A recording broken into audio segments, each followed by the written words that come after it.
الحمد للہ رب العالمین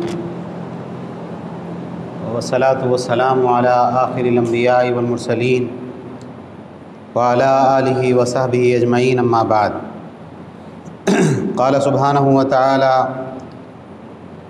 ان اللہ یامر بالعدل والاحسان وایتاء ذی القربى وینہی عن الفحشاء والمنکر والبغی یعظکم لعلکم تذکرون۔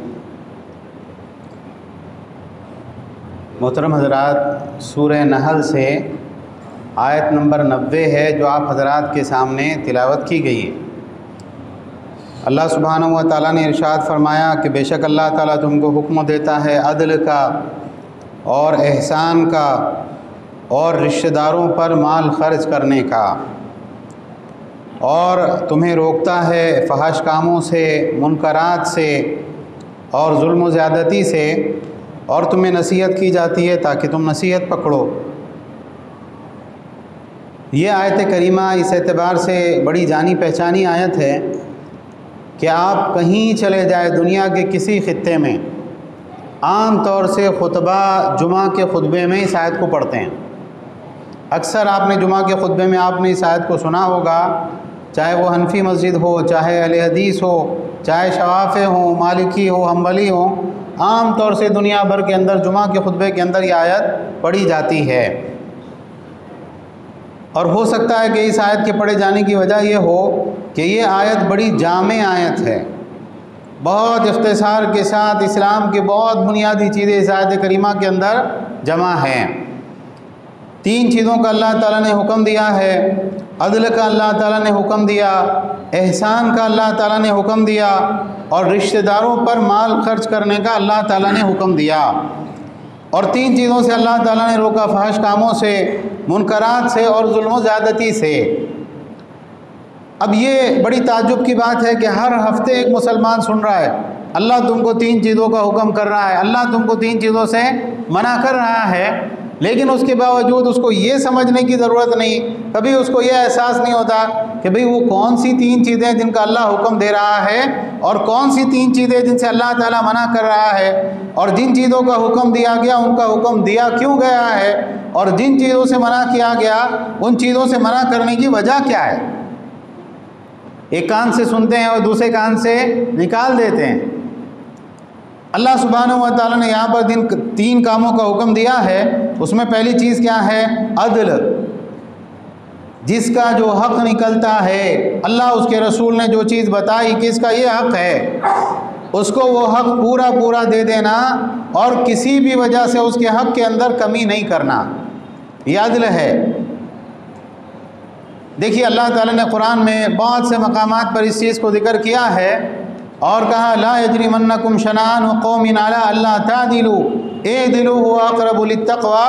کسی قوم کی دشمنی تم کو اس بات پر نہ ابھارے کہ تم ان کے ساتھ میں ناانصافی کرنے لگو، انصاف کرو، اس لیے کہ یہ تقوی سے زیادہ قریب ہے۔ جس کے دل میں اللہ کا ڈر ہوتا ہے وہ برابر عدل و انصاف کرتا ہے، وہ کبھی کسی کے حق میں کوتاہی نہیں کرتا، کبھی کسی کے ساتھ میں بے انصافی نہیں کرتا ہے۔ اللہ کے نبی صلی اللہ علیہ وسلم کے زمانے میں یہود نے بہت شرارتیں کی۔ پہلے جب آپ صلی اللہ علیہ وسلم ہجرت کر کے مدینہ آئے تو یہودیوں کے 3 بڑے بڑے قبائل مدینہ کے اندر رہا کرتے تھے۔ اللہ کے نبی صلی اللہ علیہ وسلم نے ان سے معاہدہ کیا کہ ہم ایسا رہیں گے، باہر سے کوئی دشمن آیا تو ہم مل کر دفاع کریں گے مدینہ کا، اندر کے معاملات ہوئے تو یہ اور یہ معاملات ہوں گے، ایک معاہدہ کیا گیا۔ لیکن انہوں نے مسلمانوں کے خلاف مسلسل شرارتیں کی، یہاں تک کہ ایک کے بعد ایک یہودیوں کو مدینہ سے نکال دیا گیا۔ اس کے بعد میں وہ خیبر گئے، خیبر کے اندر سے بھی جب نکالنے کی باری آئی تو یہ کہا گیا کہ اچھا ٹھیک ہے تم رہ سکتے ہو، لیکن اب تم کو جو ہے ان زمینوں کے اوپر حق نہیں، جو بھی یہاں کی پیداوار ہوگی تم کام کرو گے، تمہارے کام کرنے کے بدلے میں اتنا حصہ تم کو ملے گا، اور باقی پوری زمین کی اور پیداوار کی ملکیت مسلمانوں کی ہوگی۔ تو اللہ کے نبی صلی اللہ علیہ وسلم نے ایک مرتبہ کسی صحابی کو بھیجا وہ اندازہ لگانے کے لیے کہ بھئی پیداوار کتنی ہو رہی ہے۔ اب یہود کو اچھی طرح سے معلوم تھا کہ مسلمان ان سے بہت نفرت کرتے ہیں، تو وہ کچھ رشوت لے کر آئے، سونا چاندی، کچھ عورتوں کے زیورات، کہ آپ ایسا نہیں کرنا کہ آپ ہمارے اوپر زیادہ آپ لگا دو۔ تو انہوں نے کہا اللہ کی قسم جس کے ہاتھ میں میری جان ہے، مجھے تم کتے اور خنزیر سے بھی زیادہ ناپسند ہو، لیکن میرا تم کو ناپسند کرنا مجھے اس بات پہ نہیں ابھارے گا کہ میں تمہارے ساتھ ناانصافی کروں۔ میں تمہارے معاملے میں اگر کروں گا تو انصافی کروں گا۔ تو انہوں نے جب ان کا معاملہ دیکھا تو کہا اللہ کی قسم اسی عدل اور انصاف کی وجہ سے زمین و آسمان قائم ہیں۔ وہ جو ہم اللہ کے نبی صلی اللہ علیہ وسلم کے زمانے کا واقعہ سنتے ہیں کہ ایک مرتبہ ایک قریش کے بڑی قبیلے کی عورت نے کچھ چوری کی تو اللہ کے نبی صلی اللہ علیہ وسلم نے حکم دیا ان کا ہاتھ کاٹا جائے گا۔ تو قریش کے لوگوں نے اللہ کے نبی صلی اللہ علیہ وسلم کے پاس اسامہ بن زید کو بھیجا، اس لیے کہ وہ جانتے تھے کہ اللہ کے نبی صلی اللہ علیہ وسلم سب سے زیادہ اسامہ بن زید سے محبت کرتے ہیں۔ تو اللہ کے نبی صلی اللہ علیہ وسلم بہت خفا ہوئے اور کہا اسامہ تم اللہ کی حدود میں سفارش کرنے آئے ہو، اور پچھلی قومیں اس لیے ہلاک ہوئی کہ ان کے اندر سے کوئی معزز آدمی کچھ غلط کام کرتا وہ اس کو چھوڑ دیتے، اور کوئی چھوٹا آدمی کچھ کرتا تو اس کو پکڑ لیتے۔ اللہ کی قسم اگر فاطمہ بنت محمد بھی چوری کرے گی میں اس کا ہاتھ بھی کاٹ دوں گا۔ تو پیمانہ ایک ہونا چاہیے، ایک چیز ایک قانون اگر کسی کے لیے ہے تو وہی قانون دوسروں کے لیے بھی ہونا چاہیے۔ ایسا نہیں فلاں کے لیے کچھ، فلاں کے لیے کچھ، اپنوں کے لیے کچھ اور پرایوں کے لیے کچھ۔ انسان جو ہے ہر کسی کے ساتھ میں عدل اور انصاف کا معاملہ کرے، اپنی پسند اور ناپسند کو بیچ میں نہ آنے دے۔ آج عام طور سے ہمارے معاشرے میں مزاج کیا ہے، وہ ہمارا اپنا ہے اس کو 100 خون بھی معاف ہے، اور وہ غیر ہے نا تو پھر وہ معمولی سا بھی اگر کچھ کر لیا دیکھو کیا کر رہے۔ تو اللہ تعالیٰ نے عدل کا حکم دیا، احسان کا حکم دیا۔ احسان کے معنی کیا ہوتے ہیں؟ ایک ہوتا ہے صرف مطلق احسان، اس کے معنی ہوتے ہیں کسی کام کو بہت اچھے انداز میں کرنا۔ اور اللہ کے نبی صلی اللہ علیہ وسلم کی حدیث ہے ان اللہ کتب الاحسان علی کل شیء، اللہ نے ہر معاملے میں ہر چیز میں تم پر احسان فرض کیا ہے۔ جو کام تم کو کرنا ہے مسلمانوں کو کیسا کرنا ہے؟ ایک دم عمدہ اور بہتر انداز میں اس کو کرنے کی کوشش کرو۔ عبادت جب ہم کرتے ہیں تو عبادت کے اندر ایک مرتبہ ہوتا ہے احسان کا۔ جبریل علیہ السلام نے اللہ کے نبی سے پوچھا اللہ کے نبی احسان کیا ہے؟ آپ صلی اللہ علیہ وسلم نے فرمایا ان تعبد اللہ کانک تراہ فإن لم تکن تراہ فإنہ یراک، تم اللہ کی عبادت ایسے کرو جیسے تم اللہ کو دیکھ رہے ہو۔ ایک آدمی کو اگر یہ احساس ہوگا کہ میں اللہ کو دیکھ رہا ہوں، اللہ کے سامنے کھڑا ہوں، تو وہ کتنا دل لگا کے جو عبادت کرے گا۔ اور اگر تم یہ نہیں سوچ سکتے تو کم سے کم یہ سوچو کہ اللہ تم کو دیکھ رہا ہے۔ مراد یہی ہے کہ تمہاری عبادت کیسی ہونی چاہیے؟ اچھی سے اچھی، بہتر سے بہتر۔ اور جب احسان کا لفظ استعمال کیا جائے مخلوق کی طرف اضافت کرتے ہوئے تو اس کے معنی کیا ہوتے ہیں؟ لوگوں کو اللہ تعالیٰ کی دی ہوئی نعمتوں سے فائدہ پہنچانا۔ جیسے قرآن میں قارون کے قصے میں ہے کہ جب اس کے بعد بنی اسرائیل کے کچھ لوگ نصیحت کرنے گئے تو انہوں نے اس سے کیا کہا؟ احسن کما احسن اللہ الیک، ارے تو اللہ کی مخلوق پر احسان کر جیسے اللہ نے تجھ پر احسان کیا ہے۔ اللہ نے ہم کو بہت ساری نعمتوں سے نوازا ہے۔ ہم گھر میں اچھے سے اچھا کھانا کھاتے ہیں، عمدہ سے عمدہ لباس پہنتے ہیں، ایک گھر کی 4 دیواری ہمارے پاس میں موجود ہے جس میں ہم آرام سے ٹھکانہ پکڑتے ہیں۔ کبھی آپ سفر میں ہو، رات میں اجنبی جگہ پہ رات ہو جائے، کوئی بس سٹینڈ پہ، کوئی ریلوے اسٹیشن پہ، انسان کو احساس ہوتا ہے اپنا گھر کتنی بڑی قیمتی چیز ہوتی ہے۔ تو جو اللہ تعالیٰ نے نعمتیں ہم کو دی ہیں، انسان کا معاملہ کیا ہونا چاہیے؟ اللہ نے مجھے اتنا نوازا ہے، میں اپنے بھائی کو بھی اس میں سے تھوڑا سا دوں۔ اگر اللہ نے میرے گھر میں بہت ساری نعمتیں دی ہے، میرا پڑوسی بھوکا کیوں سوئے گا، یا اس کے گھر میں کیوں پریشانی ہوگی، میں اس کو بھی کچھ اپنی طرف سے دوں۔ تو اللہ کے بندوں پر احسان کرنا اس کا بھی حکم ہے۔ اور عدل اور احسان دونوں چیزوں میں یہ بات آتی ہے، لیکن اللہ نے خاص طور سے تیسری چیز کیا ذکر کی؟ اپنے رشتہ داروں پر مال خرچ کرو۔ رشتہ داروں میں ماں باپ جو ہوتے ہیں وہ سب سے اول نمبر پہ آتے ہیں، ان سے بڑے رشتہ دار کوئی بھی نہیں۔ اور صحیح بخاری کی وہ روایت ہم کو یاد کرنے کی ضرورت ہے کہ 3 آدمی سفر میں گئے اور اوپر سے پتھر لڑک کے گر گیا، وہ ایک غار میں انہوں نے پناہ لی بارش کی وجہ سے، تو انہوں نے کہا اب ہم بچ نہیں سکتے سوائے اس کے کہ ہم اللہ سبحانہ و تعالیٰ سے سچے دل سے دعا کریں اپنے کسی نیک عمل کے وسیلے سے، تو ہو سکتا ہے اللہ ہم کو نجات دے۔ تو ایک آدمی نے اللہ تعالیٰ سے کیا دعا کی، اے اللہ میرے بوڑھے والدین ہیں اور میں جب بھی جو ہے جانوروں کو چرا کے آتا تو پہلے میں دودھ ان کی خدمت میں پیش کرتا، اس کے بعد اپنے بچوں کو دیتا۔ ایک دن میں بہت دور نکل گیا، جب میں آیا تو وہ سو چکے تھے، تو میں دودھ کا پیالہ لے کے ان کے پاس میں کھڑا رہا اور میرے بچے مجھ سے مانگتے رہے، لیکن میں نے یہ گوارا نہیں کیا کہ میرے ماں باپ سے پہلے میرے بچے پی لیں، اور میں نے یہ بھی گوارا نہیں کیا کہ میں اپنے ماں باپ کی نیند کو خراب کروں۔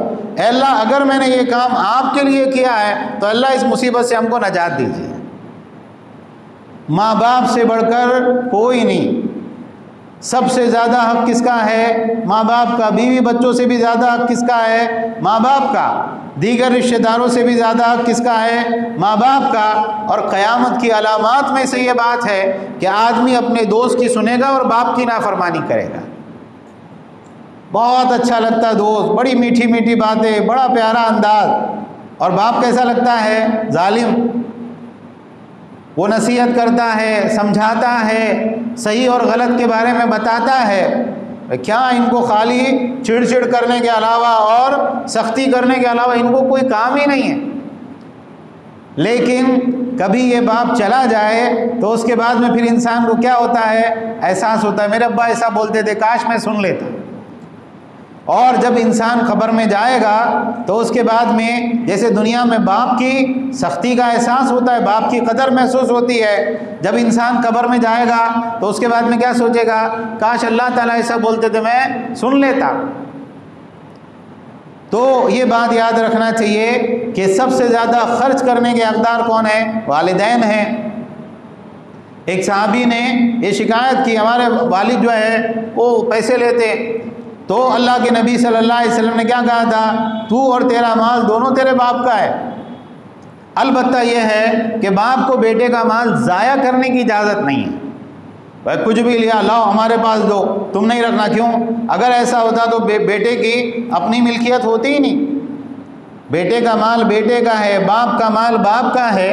باپ کو ضرورت ہے، وہ ضرورت کے تحت اس میں کچھ تصرف کر رہا تو ٹھیک ہے، لیکن باپ ایک تو پورے مال پہ قبضہ جما لے کہ تمہارا کچھ نہیں، اور دوسرے یہ کہ اس مال کو فضول چیزوں میں اڑائے تو اس کی شریعت میں اجازت نہیں ہے۔ تو والدین ہیں، اس کے بعد میں دیگر رشتہ دار ہیں، عزیز اقارب ہیں۔ رشتہ داروں کا حق یہ ہوتا ہے کہ ایک رشتہ دار اگر کمزور ہے، دوسرا رشتہ دار اس کا ہاتھ پکڑ کے اس کی مدد کرے، اس کو زندگی کے راستے پہ چلائے۔ بعض مرتبہ گھر میں بیویوں کو یہ بڑی پریشانی ہوتی ہے، کیا آپ سارا مال اپنے بھائیوں پر ہی لٹا دیتے ہیں، فلاں جگہ جو ہے آپ خرچ کر دیتے ہیں؟ حالانکہ اس طرح سے رشتہ داروں پر اگر اعتدال کے ساتھ آدمی خرچ کرے، اس کی وجہ سے اس کے اپنے مال میں برکت ہوتی ہے۔ اور تیسرا حکم اللہ تعالیٰ نے کیا دیا؟ یہ 3 حکم ہیں، عدل، احسان اور رشتہ داروں پر خرچ کرنا، اور 3 چیزوں سے منع کیا، فحش کاموں سے منع کیا۔ فحش اصل میں عربی زبان میں کہتے ہیں وہ گناہ جو اپنی قباحت میں، برائی میں حد سے زیادہ بڑا ہوا ہو۔ ایک ہوتا ہے برا کام اور ایک ہوتا ہے بہت زیادہ برا کام۔ تو جو بہت زیادہ برا کام ہوتا ہے اس کو عربی زبان میں کیا بولتے ہیں؟ فحش بولتے ہیں۔ قرآن میں بعض مقامات پر بخل کے بارے میں بھی فحشاء کا لفظ استعمال کیا گیا ہے، اور عام طور سے اس کا اطلاق کون سی چیزوں پر ہوتا ہے؟ شہوت کی چیزوں پر اس کا اطلاق ہوتا ہے، بے حیائی کے کاموں پر اس کا اطلاق ہوتا ہے۔ اللہ نے منع کیا ہر کھلے اور چھپے اس طرح کے کام سے بچو، اس میں تمہارا اپنا نقصان ہے۔ اور منکرات سے اللہ نے منع کیا۔ منکرات کہتے ہیں گناہوں کو، ایسا کام جس سے انسان کی عقل، اس کی فطرت اور شریعت انکار کرتی ہے کہ یہ کام تم کرو گے، یہ کام تو تمہارے لیے بالکل بھی مناسب نہیں ہے۔ اور بغی کے معنی کیا ہوتے ہیں؟ ظلم اور زیادتی کرنا، سرکشی کرنا، لوگوں کے ساتھ جو ہے اپنے ہاتھ اور اپنی زبان سے اور اپنے جسم سے لوگوں کو نقصان پہنچانا، یہ کیا ہے؟ یہ ایسی چیز ہے جس سے اللہ تعالیٰ نے منع کیا ہے۔ تو یہ بہت جامع اور مانع آیت ہے۔ انسان یہ عہد کرے کہ اللہ کے حکموں پہ چلنا ہے اور اللہ سبحانہ و تعالیٰ نے جن چیزوں سے منع کیا ہے ان چیزوں سے بچنا ہے۔ اللہ تعالیٰ ہم سب کو اپنی اصلاح کرنے کی توفیق عطا فرمائے۔ آمین۔ وآخر دعوانا الحمد للہ رب العالمین۔